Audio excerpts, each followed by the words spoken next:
ভোটের শুরুতে কিছু কেন্দ্রে এজেন্ট বসা নিয়ে সমস্যা ছিল, তবে নির্বাচন কমিশনে অভিযোগ জানানোর পর সমস্যা মিটেছে।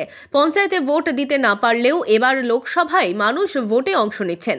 লালগোলায় ভোট দিয়ে বেরিয়ে দাবি জঙ্গিপুর লোকসভা কেন্দ্রের কংগ্রেস প্রার্থী মর্তুজা হোসেনের। বিভিন্ন জায়গায় ভোটে যেন এজেন্ট বসতে না পারে তার জন্য প্রিপারেশন নিয়েছিল। যাই হোক, পুলিশের তৎপরতা, আমাদের কর্মীর তৎপরতা, বেশ পরবর্তীতে আমরা এজেন্ট ঢুকিয়ে এসেছি। ভোট ভালো হচ্ছে, মানুষ ভালোভাবে ভোট আপাতত দিচ্ছে, শান্তিপূর্ণভাবে ভোট হচ্ছে। কিছুটা গণ্ডগোল হয়েছে, কিছু কিছু জায়গায় উত্তেজিত হয়েছে, সেগুলো আবার পরবর্তীতে প্রশাসনের মাধ্যমে আমরা অসুবিধাগুলো কমিশনে জানিয়েছিলাম।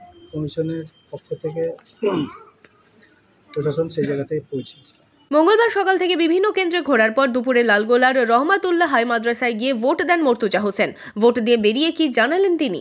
সম্পূর্ণভাবে মানুষের যা